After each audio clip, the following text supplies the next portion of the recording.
All right, you guys. Beatitude number 6 is be coachable. Now, I realize you expected this is a very important part. And I wish everybody was. Thank you very much. That would be awesome. I could even see it. I read a quote which said, "Great coaching is helping people discover what they already know." Now, I find that to be an interesting thing. I think I'm going to add a couple words to it. Great coaching is helping people discover what they already know, but don't do it. I think that coaching involves helping you do it. A lot of times it isn't the lack of knowledge, it's the not implementing the knowledge. A lot of times we know stuff, but we're not doing what we know.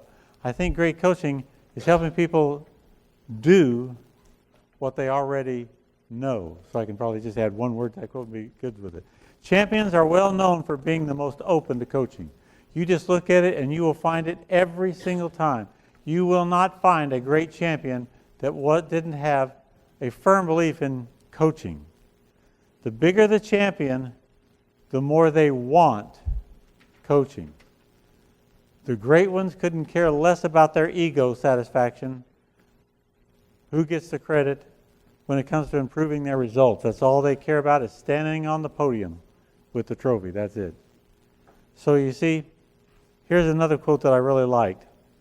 The reason I say that we help to get you to do what you already know. Some people drink at the fountain of knowledge, others just gargle. That's a pretty good statement when you just think about it. In other words, there's a lot of people that they learned the information, but all they did was gargle it. They never internalized it, never took it in themselves and did it. So it is internalizing it. So there's no such thing as a Super Bowl champion that had no coaches. That's got to mean something. If you want to win, one of the beatitudes is coaching. Another very important statement here is coaching is not for the weak. I think that there's a lot of people who view coaching as being something, well, only weak people need coaching. What a ridiculous thought. Coaching is not for the weak. Coaching is for the strong. Because in my years of experience, I have found that the weaker the person, the less open they are to coaching. And the stronger the person, the more they are open to coaching because they want to win. So the truth of the matter is this. Here's one to really underline. The weak can't take it. The weak can't take coaching. Only the strong can. So I guess I would say, I know that it's easy to think that whatever staff you have and whatever associate doctors you have, that they wouldn't have that if they weren't already good at it and they don't need coaching. Couldn't be farther from the truth. You say, but they're really good people. Well, I believe that 100%. I believe that they're good people. I believe that they're smart people. I believe that they are talented people. At the same time, there's lots of losing clinics that are full of good people, talented people, knowledgeable people. I wish that being knowledgeable was the key. I wish that being good was the key. You do realize that there's a lot of practices filled with good people and good adjusters. But they just gargle. They don't get it, and they need the coaching. They need to be committed to coaching. So coaching does matter. The right attitude towards coaching is an important step to success. The 98% are listening to themselves, or they've chosen to listen to people that are not winning themselves and usually not as successful as you are. That's the ones that hurt me the most. I mean, just to tell you the truth, I'm always amazed at how many doctors follow doctors that aren't winning. I just don't think that that's a really good formula. You don't want to follow people that are behind you. So, winning teams have to listen to the right people. Here's a very important fact. A person who has less IQ and less looks and less talent, but is listening to and following their coach, will outperform the talented ones and the good-looking ones and the smarter ones every time. Just a fact. So let's get this. Coaching isn't for dumb people. I think the opposite is true. The smarter they are, the more they know what they don't know. And they want coaching so they can be better than they are already. So how does this apply, you guys? Staff, I want you to know that when you have coaching and you get team coaching and stuff, it's because you are the better ones, not the dumber ones. The ones who don't want coaching and say they don't want coaching and this is a waste of me and blah, blah, blah, blah. They're always the ones that you don't want in the office, doctor, just to tell you the truth. Because you need people who want to advance themselves, not who already know it all. Because we already know that they don't.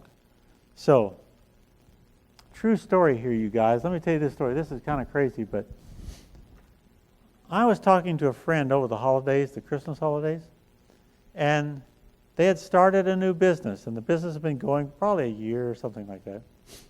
And they are smart, they're talented, and they're very good at what they do. Very talented and very good. But the problem is, it isn't just one thing that makes you a successful business. That's my theme this year.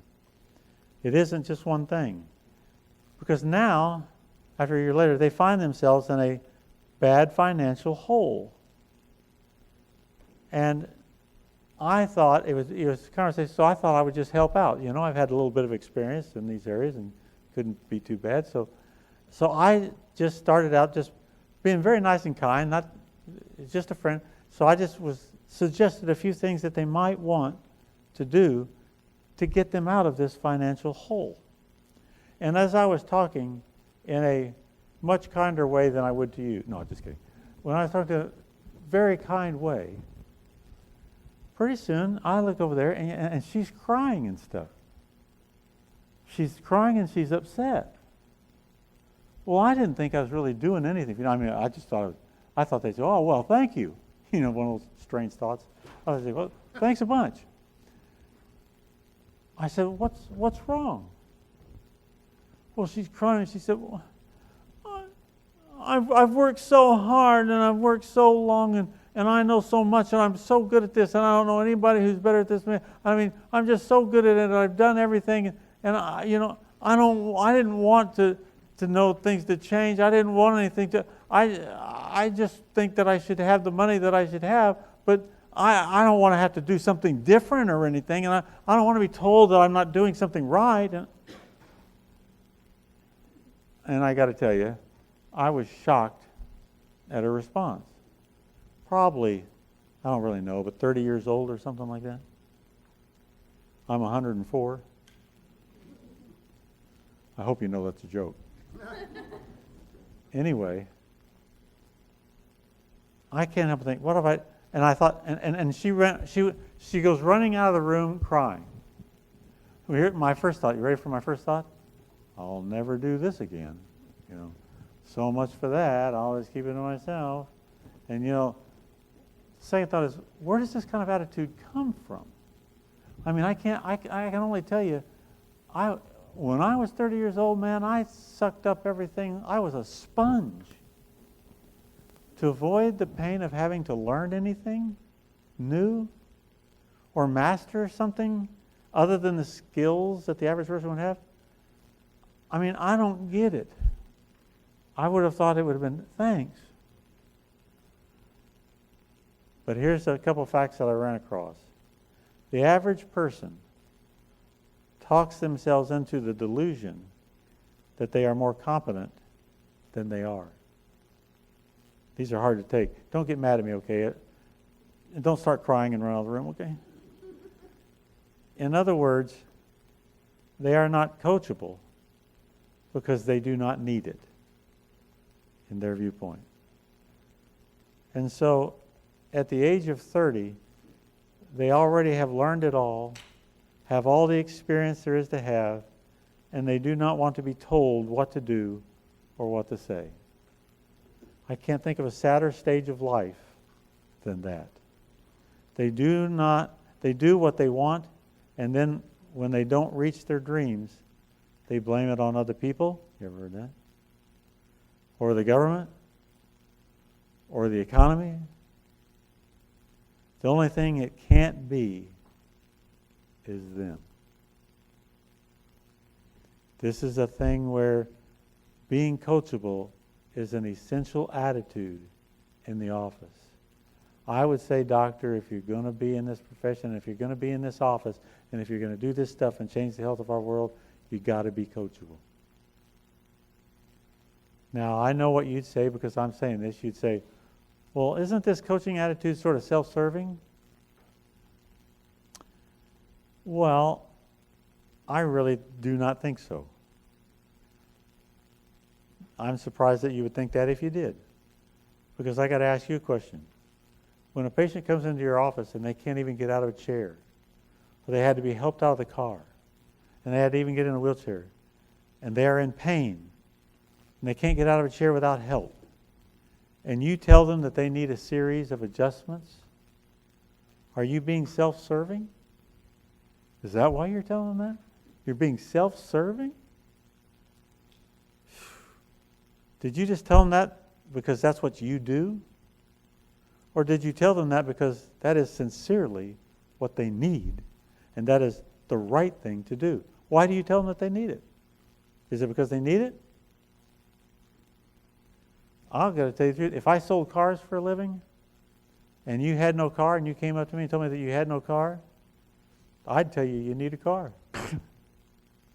I would. I'd say, boy, you need a car. But I would tell you that even if I didn't sell cars. It's just what you need is all. If you're going to get around, you're going to get a job, you're going to need a car. Because it's the truth. If I didn't do coaching, and if you didn't have coaching, I would tell you that you needed coaching. You know why I'd tell you needed coaching, even if I didn't do coaching? Because you do. And the smartest people in this world are the people who know what they don't know. All in favor say aye. Aye. So, let me see if I'm telling you that you always. So I recommend that you take the steps of training everybody in your office, enforcing the rules, the system, and coaching. All three things. Those are B attitudes. They are never going to tell you that they want to coach. They are never going to tell you that they need one. But that does not mean they are right. It just means that's what they said. Get and rely on team coaching, doctor coaching, and the system and the training. That's what it takes.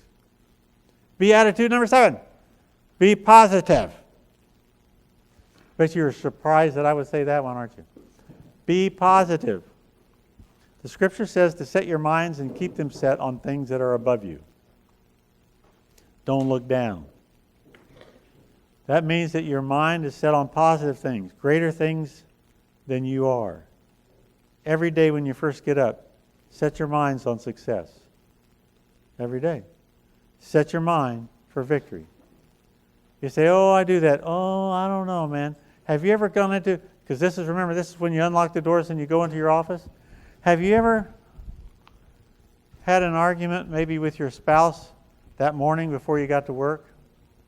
And maybe didn't have your mind on things above and positive things? I'll go, maybe even a little bit farther. How many of you didn't even have an argument with your spouse, but when you were driving on the way, you had one with him or her anyway? And in the midst of that drive to work, you had an argument, and you walk in there with a storm cloud above you. And how many of you have ever gone to work and saw other team members come in, and you saw the cloud above them? Said, hey, good morning. Oh, skip it. Well, you guys, when the doors open and the lights turn on, no matter what condition you came in that morning, it no longer exists, because when you are in that office, you must be what? That is right. Even if you got reasons to be negative, I'm not saying, unless things aren't going well, be positive. Period. Don't magnify your problems. Magnify your God instead. We've been enjoying the verse here lately in our family. Magnify the Lord. Just magnify the Lord. Why? Because your problems get so much smaller when you magnify the Lord instead of magnifying your problems. Magnify the Lord. How great He is. His goodness, His mercy, His kindness, His love, His blessings. They're abundant and they're all in front of us. We should magnify that. Magnify the Lord. Oh, what a great God He is. What a mighty God we serve. Magnify that. Look how it just decreases the problems and decreases the negativity when you do that. The bigger we make God, the smaller we make our problems. What do you say? Can we do it? Yes. Positive people are not people who have not had tough times. I want to emphasize that. A lot of times, okay, you know positive people. How many of you know positive people? How many of you, when you know positive people, sometimes they can just kind of make you sick because, oh, no. Here he comes. Okay, here comes Sugar Sweet. Yeah, here he is. Oh, brother. Somebody close the door. Here's the deal. If you see positive people, it's not because everything goes right for them. You're making a mistake when you think that. They are not people who have not had tough times. Jesus said, in this world you will have trouble. He didn't say you may have trouble. He didn't say some people have trouble. No. It's a big club. How many of you in here have trouble? Mm-hmm. Now, he was saying that when trouble comes, we can still choose our attitude. Because the rest of the verse kind of goes on to say, you will have trouble, but have no fear, I have overcome the world. So hey, it's not that we don't have trouble, but we can still be positive. All in favor say aye. Now here's the deal. The first place you win the attitude of being positive is in your own mind. Your mind is a big deal. How many of you know, you realize that your mind controls a lot of you? Maybe even all of it. And in that mind, how many of you, your mind has ever gone on kind of a tangent?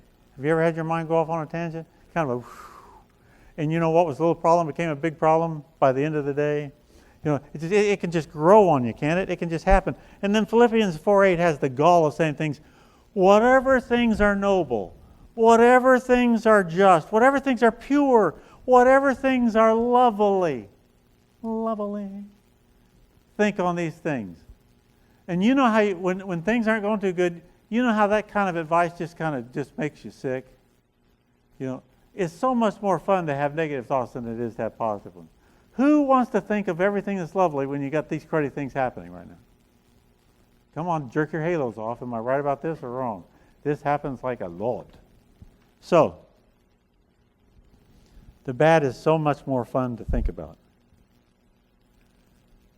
But you must make a choice to keep your mind focused on the things that are above you, the better things. It's not going to automatically happen. You got to work at it. So the true positive people are positive under pressure. NutraSweet, it does taste sweet. NutraSweet tastes sweet, but the problem is it's a fake sugar. And because it's a fake sugar, even though it tastes sweet, when you put it under fire, you can't cook with NutraSweet. And the reason you can't cook with it is because it's a fake sugar, and when put under heat, it turns bitter. Now, many people say they are positive. I venture to say, if I ask you in here, if we ask everybody, how many of you are positive? I venture to say 98% of you say, yeah, you are. But if we did it right, it'd be, unless something isn't happening right. And we're put under fire, and we're put under heat. Then all of a sudden we just have a good reason to not be positive. Anybody can be positive when everything is perfect, you guys, and when there are no obstacles. But when faced with something that might seem insurmountable, when put under pressure, that's when the true positive reveals themselves. Because you can't be a fake positive. There's some things that brings it to light. Now, you might want to, I'm going to give you something to do if you want to do it. I know you probably won't want to do it, and you probably won't do it, but I'm going to give you exercise to do. You ready for this exercise? Here's what we're going to do. I'll ask you this question just straight up. How often do you get upset? Every day, would you say? Yeah. See, I think that that's really much closer to the right answer. I agree with you. I also have every hour on there. I think that's possible too. Sometimes has it gotten easy for you to get mad, do you think? Or quit? Or maybe your feelings get hurt. Has it been getting a little bit easier for your feelings to get hurt these days? I don't know, I'm just asking. Now, that wouldn't be positive, but is it possible for you to go all day long without getting upset or mad or getting your feelings hurt? What do you think? You think, oh, good, that's good, glad to hear that. It is possible. That's not saying that we do it, but it is possible, yes. Now, that is part of the magic of a dream. Your dreams will control your emotions. And as long as you've got your eyes on everything you can do instead of everything you can't do, then that's going to get you where you want to go. But I'm going to kind of give you a little something that most of us are in the habit of getting hacked off. You say, no, Keith, no, not me. I am not in the habit of getting hacked off. Shoot, I can probably tell you, I would say, venture to say that 80% of you in here can't drive without getting hacked off. Huh? Oh, good. Nobody in here has ever gotten mad at the car in front of them because they didn't go when the light turned green. Or, oh, no, man, the speed limit's 55 and they're going 25. What is wrong with that? Is some of this possible? Getting perhaps a little bit mad. We can't even drive without getting mad. We get mad at the light. You ever gotten mad at the light because it won't turn green? What is wrong with this light? Something is wrong with this light. It isn't working. We get mad at the car in front of us, the radio, the speed limit. Why do they have this set at 40? I do not understand. There's 7 lanes here. So here's what I want. Here's a little task for you. If you want to do it, you don't have to do it, but this is just a thought. Pull out a calendar, like those square calendar, monthly squares. Pull out a calendar for the next month and put a big red circle around every day that you go the entire day without getting upset. I know. You'll notice just when you're saying that, that's so truthful. I sure appreciate it. You know why I think that? It's because I'm telling you to put a circle around the days you don't get upset, because I want you to have less work to do. That's the reason. Easier to just draw 3 red circles rather than 27 of them, because so let's just circle the ones that we don't get upset. What do you think? Most things are the results of habits, you guys. Being positive can become a habit. And being mad can become a habit. And being broke can become a habit. So is being sick. Have you ever just found there's some people that are just sick? They're just sick. There's always something. They're always sick. They're in the habit of being sick. And then there's, like I can say this about, and I've done this with people. I'm not using my imagination. You have people that are in bad debt. They have all these debts. They have financial trouble. And so to help them out, I've cleared the deck, got them out of debt. You check back with them in a year, and what do you think is true? They're right back in debt again. Because the problem wasn't a lack of money. They're in the habit of doing all the things that creates debt. And they didn't change the way they lived just because we cleared the deck of debt. Is that making sense? So here's what you do. You could put in your office, I guess, a little sign there. I like the snow skiing sign. There's a little snow skiing sign that says, jump the bumps. And the jump the bumps just merely means don't let everything knock you over. It should take a tree. It should take a mountain. But learn to jump the bumps. A lot of times we're hacked off at stuff that really wasn't a tree, really wasn't a mountain. It was really just a bump. How many of you think? I've certainly asked couples, a lot of times when it comes to stuff that they're struggling with, and maybe it's even in the office, and I'll say, well, okay, what's the problem? And they'll say, well, I know it doesn't seem like much of a problem to you, but dot, dot, dot. And I always want to say, well, the reason it doesn't seem like much of a problem to me is because it isn't. You know, probably we've made a mountain out of a bump. So we need to have bigger problems before we truly get upset. Draw the line higher. How many of you think you could do that? How many of you think that at least you have a spouse that needs to do that?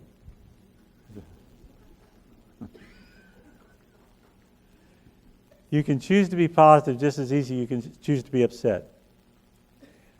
So how do you stay positive? Don't take your eyes off your visions and dreams. That's the magic of a dream. So, beatitude number 8. Be filled with enthusiasm. Woo! Enthusiasm is a big deal, you guys. Enthusiasm is big. You were not made to live a dull life. You were made to have a full life, an enthusiastic life. You are made that way.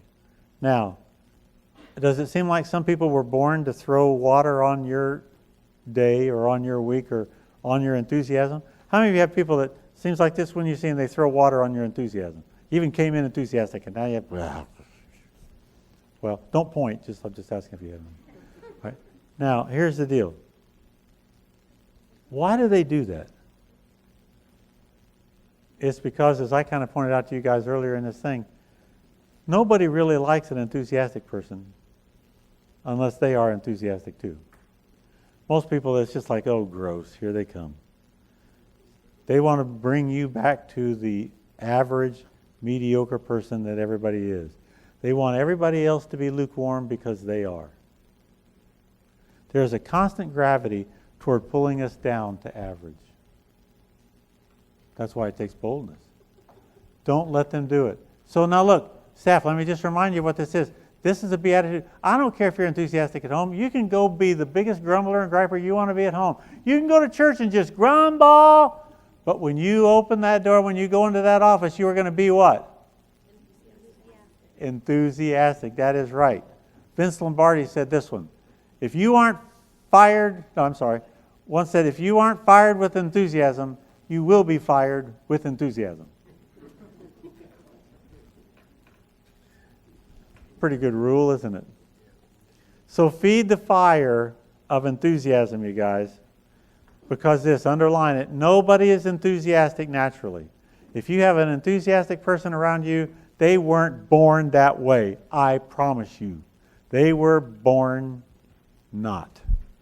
They were born boring or unhappy, but they weren't born enthusiastic.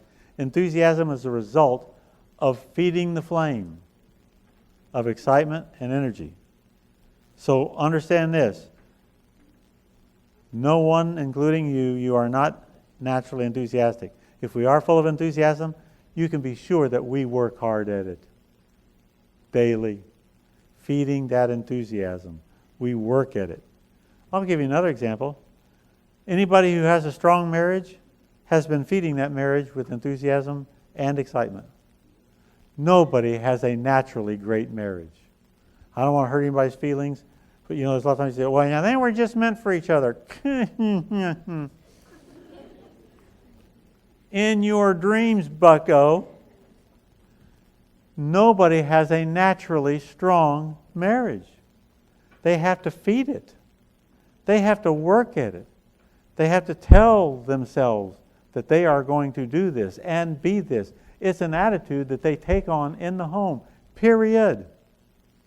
So, a strong chiropractic philosophy is not something that somebody just has.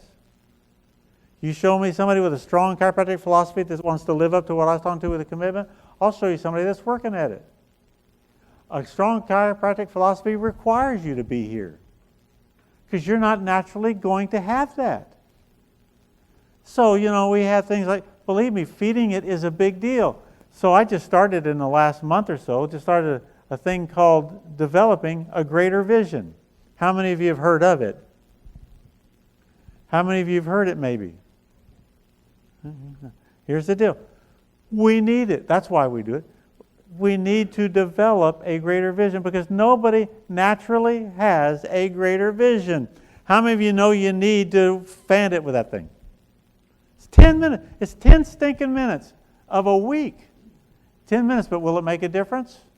Absolutely will. Now, how many of you think at the end of this day, maybe I'll make it even more personal. How many of you think by the end of this morning, you're going to have a better perspective and a better attitude than you had when you first came in here?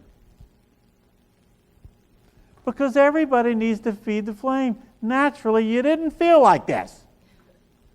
You enjoyed being hacked off at your husband. Wife.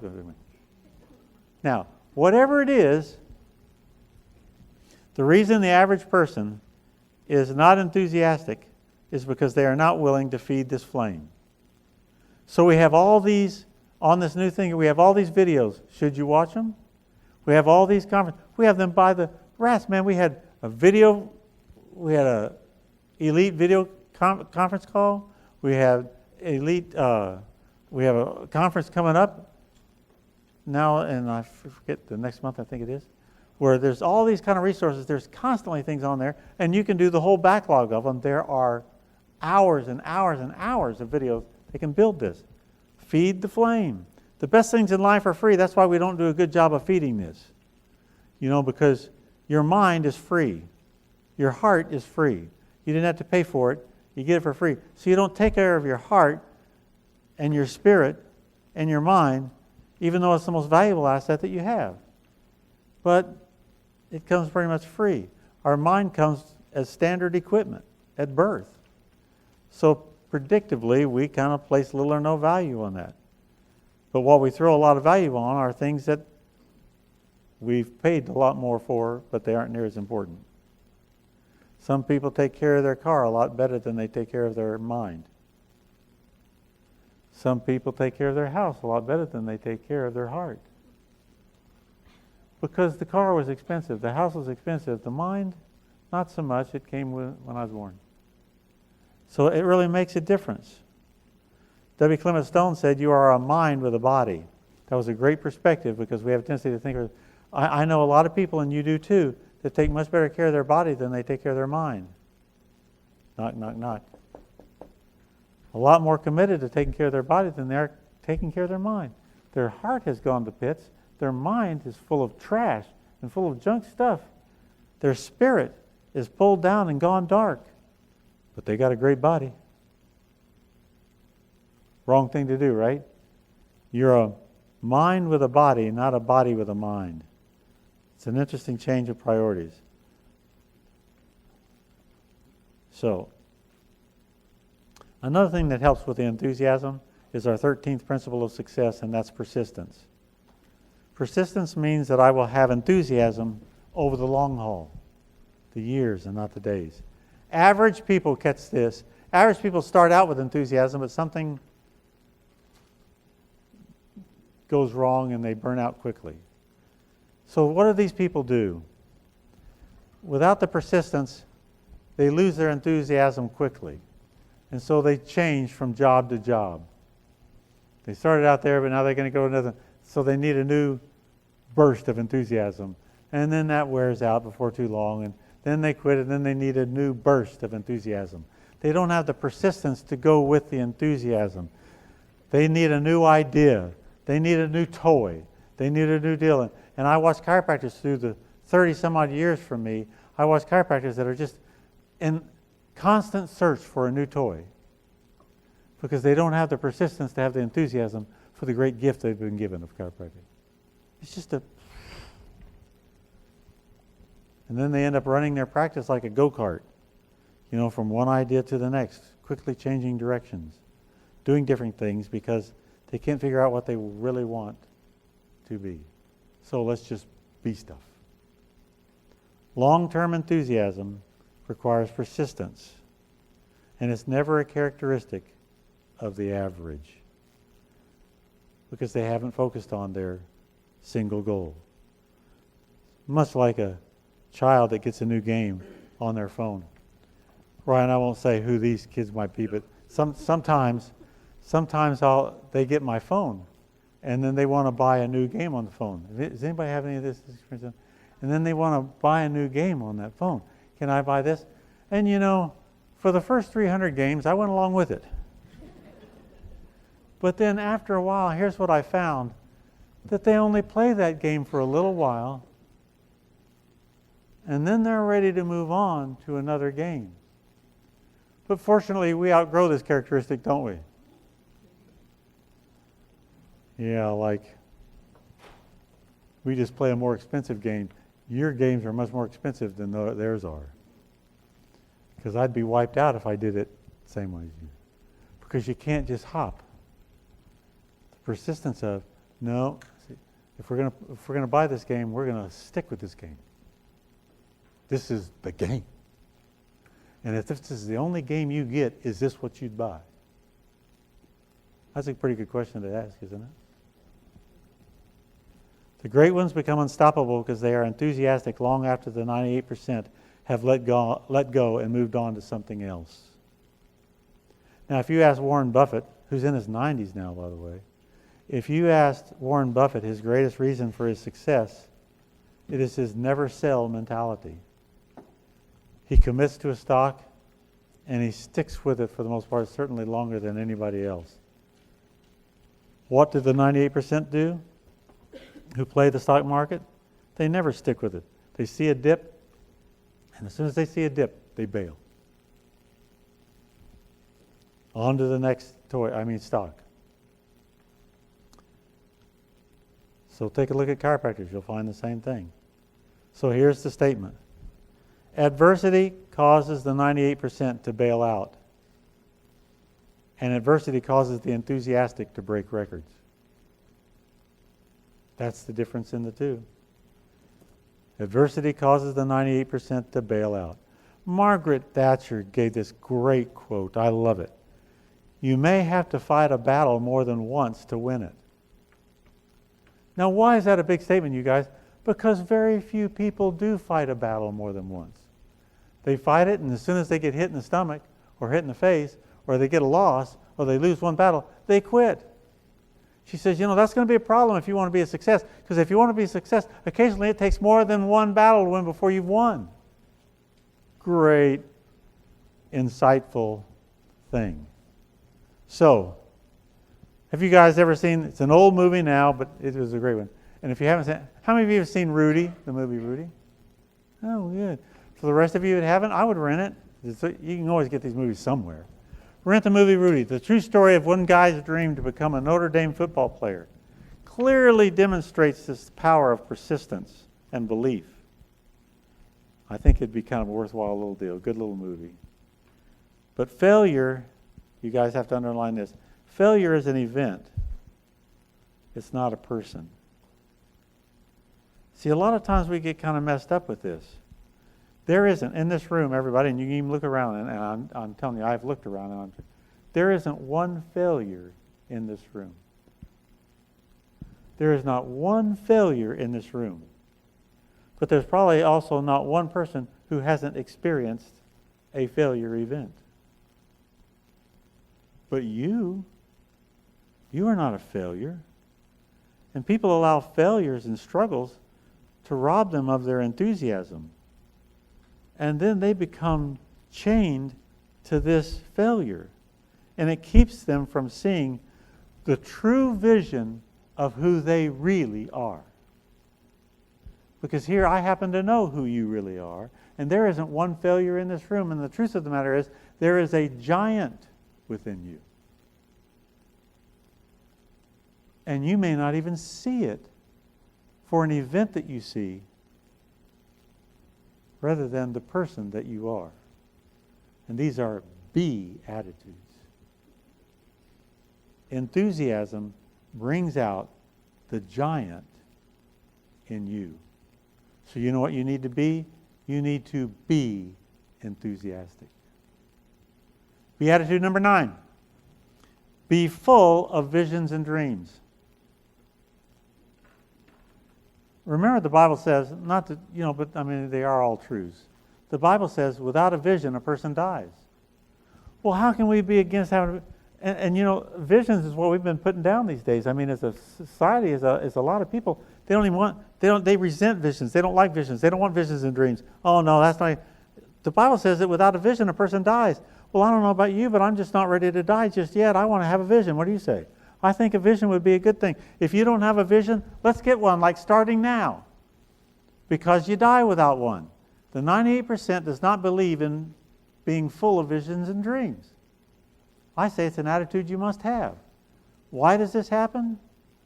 Well, it isn't just one thing, but as many of you have observed, let's just take children. How many of you had children, by the way? Okay. Those of you who have children, you know when they first start out, when these are real little kids, they just have incredible visions and dreams, don't they? And they're fun to watch. Oh, my 3-year-old grandson is just absolutely the funnest thing in all the world to watch. And he comes out and he becomes each one of the players of the Buccaneers. And so he'll say, okay, introduce me. Okay, who am I introducing? Baker Mayfield. I'll say, ladies and gentlemen, boys and girls, here comes Baker Mayfield. And he comes charging out, flexing his muscles and hitting his helmet and splashing his around. He is Baker Mayfield. And then and it'll go on and I'll introduce different people and stuff like that. Now, why is that? Those visions and dreams that he has a tendency to go out with age. See what I'm saying? Pretty soon the imagination starts losing and the grandeur starts losing and he can't picture himself as running on that field. But I did notice that something in that NFL draft that we just had in Green Bay, the number of people that when they were announced that they'd just been drafted and they cried and they hugged and they said, this is what I've dreamed of all my life. Full of visions and dreams. It works. But we have a tendency as we grow up to do what we like to call mature. And we start to lose our visions and dreams the older we get. You know what I'm talking about? And as that happens, you guys, we start becoming more realistic. Don't you love that? We lose our idealism. And then the 98%, they've not only lost it, but now they settle into comfort and unrewarding routines. So they won't be disappointed. And I think no visions and dreams is a disappointment. You must not allow this to happen to you. It cannot be our excuse because everyone has had a struggle at every stage of life. Obstacles and disappointments and trials and hurts, they're just there. The 2% that are full of visions and dreams do not have that attitude because they have not just had hurts and disappointments. They have chosen to overcome them and keep their eyes on the visions and dreams instead of on the hurts, instead of on the disappointments. Jump the bunts. So, let's ask this question for your office. Are we getting somewhere? Is this helping some? Here's the thing, as an office, what if our team had an attitude full of visions and dreams? Getting all the athletes, getting all the senior adults, getting all the babies, getting all the expecting mothers, getting the 80%, getting the 80% into wellness care. What if we were full of visions and dreams? Let me ask you this question, be honest. Do you think it would change our results? See it? You can be sure it would. Here's a quote from Steve Jobs. If you are working on something exciting that you really care about, you don't have to be pushed. The vision pulls you. It's worth framing, you guys. There's one to put on your computer. If you are working on something exciting that you really care about, you don't have to be pushed. The vision pulls you. The dream makes it possible for you to be able to bound out of bed every morning with excitement and enthusiasm because there is something to go to that makes a difference in other people's lives. You're not just living for yourself. An attitude of visions and dreams pulls us up and it enables us to overcome adversity. So here's some results. This is some of the results you get if you choose to be full of visions and dreams. An attitude of visions and dreams will cause you to believe while the 98% doubt.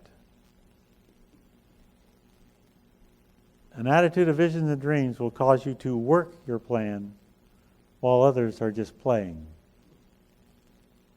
An attitude of visions and dreams will cause you to make decisions for growth while others are putting it off, delaying.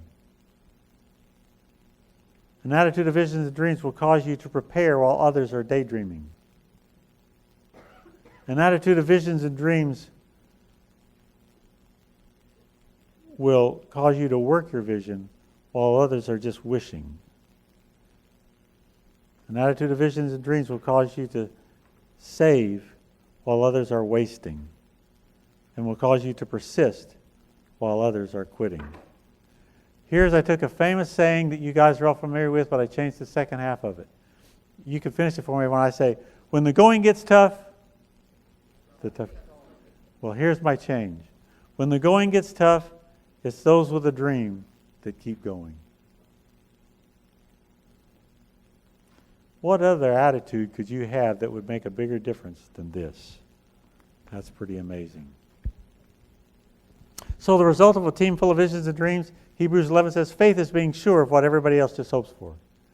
You know what I work hard to differentiate myself from other people, the 98%? Is I'm absolutely sure of what I always hear everybody else say, that, well, they hope that happens. And faith is being certain of what everybody else just simply cannot see. I've had so many people say, I'm sorry, Keith, but I just can't see it. You know, we'll show them a 5-year plan. They resent the 5-year plan because they just can't see it. That's the problem. You just can't see it. I am certain of what you can't see.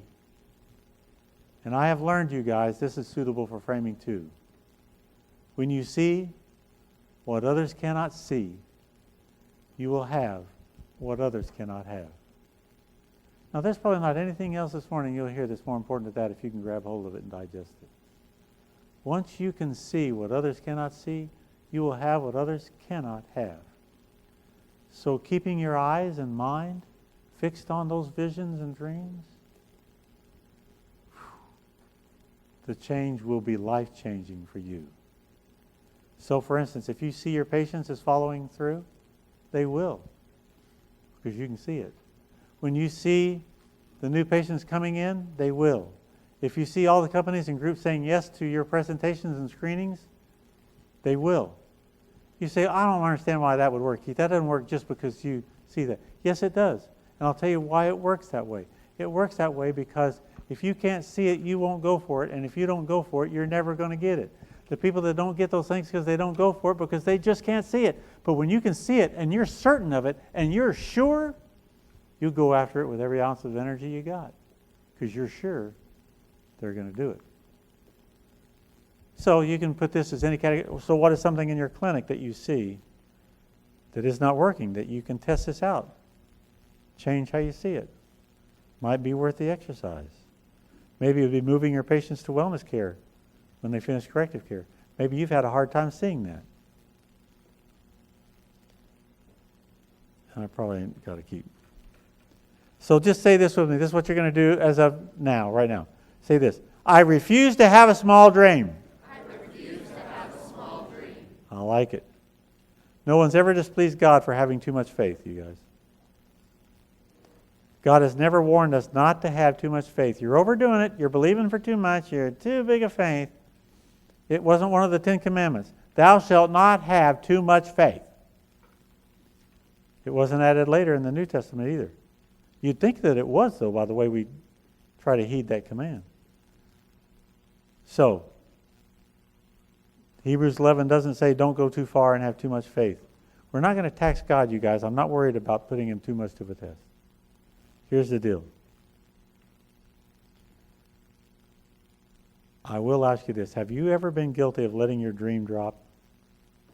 You started out dreaming big and now you don't dream as big as you do. Maybe you just have stopped dreaming at all just because you got tired of getting disappointed. You're wrong. You should have the attitude, be full of visions and dreams. So, today we're going to draw a new line in the sand, and it's, I refuse to have a small dream. Say it. I refuse to have a small dream. And that vision will pull you up. So you're going to be full of visions and dreams. Number 10, can you believe we're about there, about the land? Beatitude in your office. Beatitude number 10 is be grateful. I had this thought this morning when I was going over this earlier this morning. If I had it to do over, I could do the slide over, which I can't. But if I could, I would make it G-R-E-A-T, full. Make it grateful. I guess here's what I say. The opposite of being grateful is feeling sorry for yourself. The average delude themselves into thinking they are working harder than they really are. The average person deludes themselves into thinking they are working harder than everybody else. And the average deludes themselves into thinking everything in their power, that they are doing everything in their power to get ahead. They are not. They are telling you that they're putting far more time into their vision than they really are. They will swear they're thinking about their vision all the time, but they're not. So instead of doing that, so you can, if you're feeling sorry for yourself, instead of doing that, let's affirm this right now. Everybody say this after me. I am blessed. I am blessed. Say this. I am abundantly blessed. I am abundantly blessed. And I am grateful. And I am grateful. Aren't you grateful that we've been given all this? I am grateful that I have been hired by God to do what I'm doing right now. And if God had asked me if he should hire me to do it, I would have told him, no, I'm not good enough. But you know what he did? He hired me when I was a sorry choice, and still am. You'd say the same stuff I said. Well, what are you doing up there? You're not a doctor. Boy, you're right there. I don't get it either. But I am this. I am grateful. And I am blessed. And I am abundantly blessed. And I have spent my adult life doing everything I can to make sure he was glad that he hired me. Do you guys understand what I'm saying? So at the end of this time, and I'm at that gate. You guys know what gate that is? And when I'm at that gate, I want to hear him say, well, you were a good hire. Glad I hired you. Good job, man. I just happen to have a home prepared for you.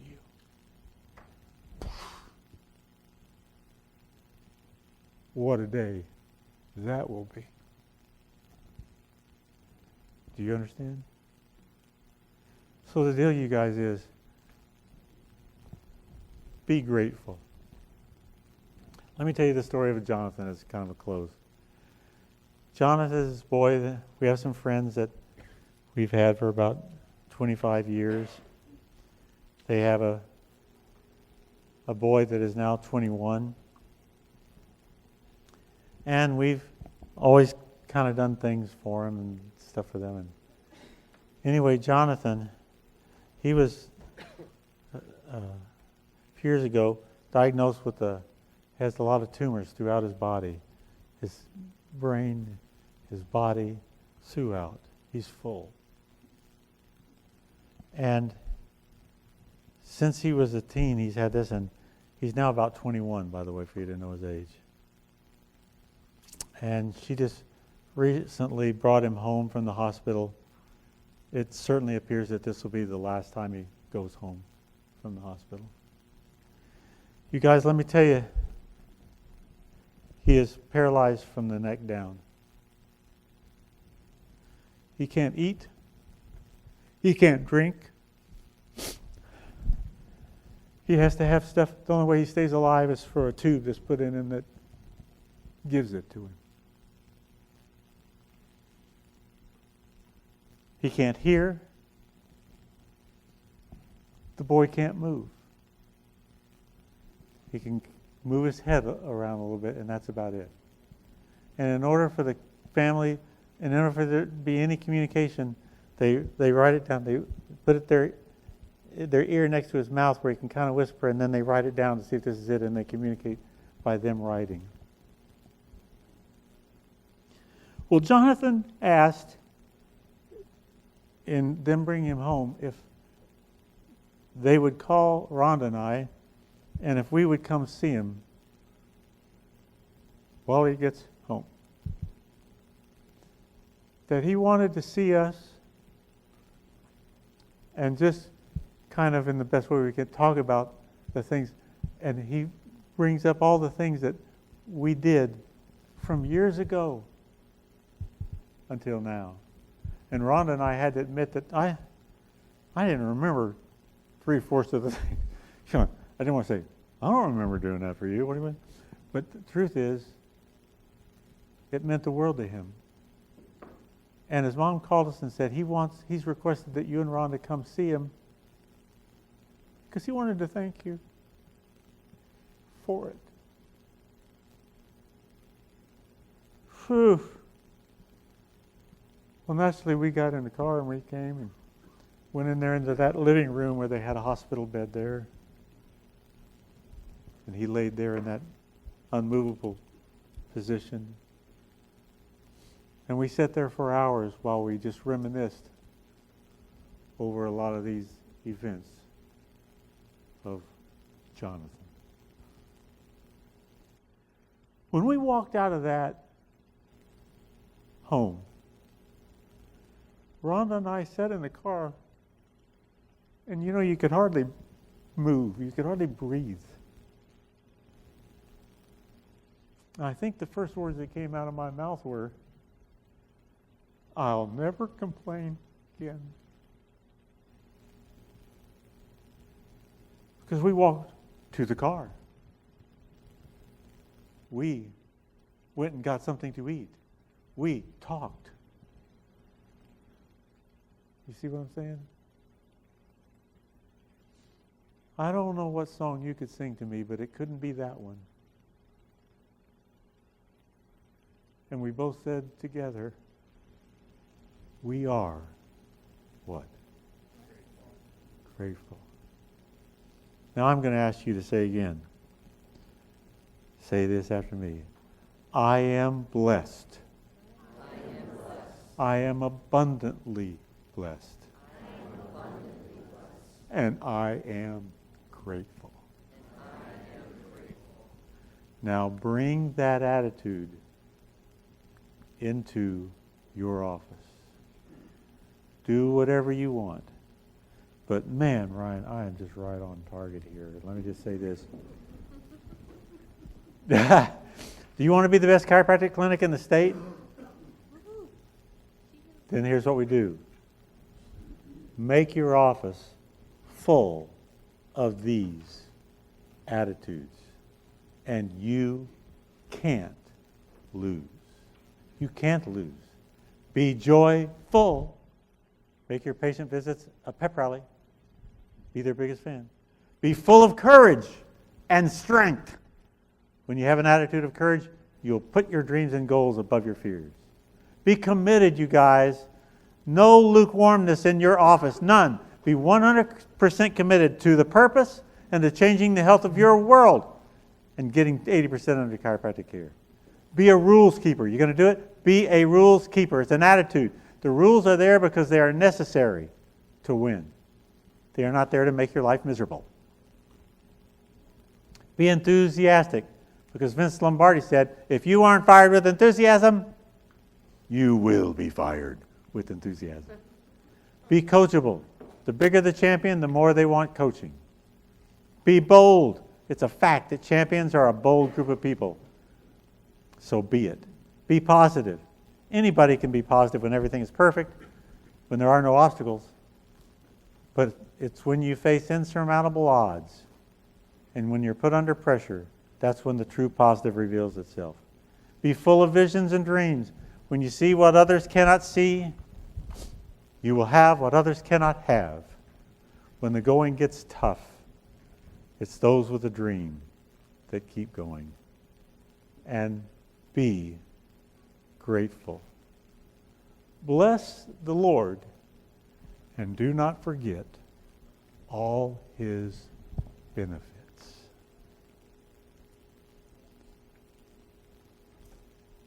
Was that a good enough morning? Did we get there? Let's hear it. Now,